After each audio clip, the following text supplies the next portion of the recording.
ایک جنگل میں ایک بادشاہ ببر شیر رہتا تھا۔ بادشاہ شیر بہت انصاف پسند تھا۔ وہ کسی سے بھی زیادتی نہیں کرتا تھا۔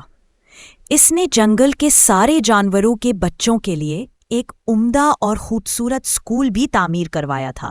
اسکول کا سربراہ زیبرے کو بنایا گیا تھا کیونکہ وہ انتظامی امور کا ماہر تھا۔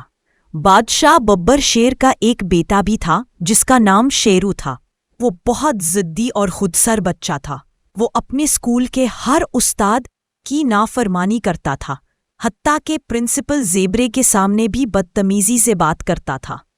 اس کو یہی گھمنڈ تھا کہ اس کا باپ شیر تو پورے جنگل کا بادشاہ ہے اور کسی کی مجال نہیں ہے کہ اس کو کچھ بھی کہے۔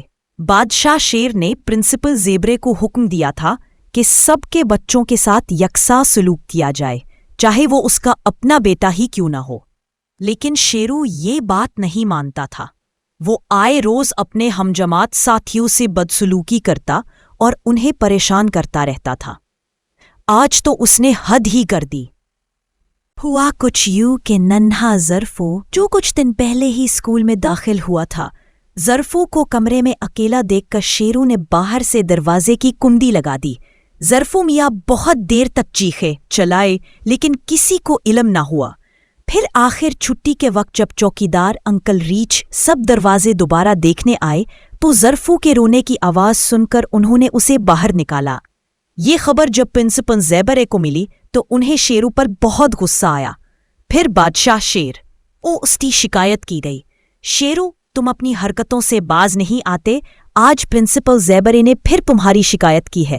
وہ تمہاری حرکتوں سے بہت تنگ آ چکے ہیں۔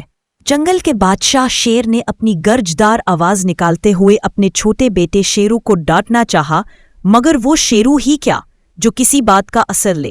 شیرو اس کے باوجود باز نہ آیا۔ اگلے دن اس نے ننھے ظرفو کو مزید مارا کہ اس نے شیرو کی شکایت کیوں کی، جس پر سر ہاتھی نے اسے کمرے میں لے جا کر پنجرے میں بند کر دیا اور کہا کہ اب یہ اس وقت تک قید میں رہے گا جب تک معافی نہ مانگے اور آئندہ کے لیے سدھرنے کا وعدہ نہ کر لے۔ تھوڑی دیر میں شیرو کو قید میں آ کر پتہ لگ گیا۔ اپنے اکیلے پن کو دیکھ کر وہ رونے لگا۔ وہ اپنے کیے پر بہت شرمندہ ہوا اور سوچنے لگا کہ اب وہ کبھی کسی کو تنگ نہیں کرے گا اور نہ ہی نقصان پہنچائے گا۔ ابھی وہ یہ سوچ ہی رہا تھا کہ سر ہاتھی اور ننھا ظرفو آتے دکھائی دیے۔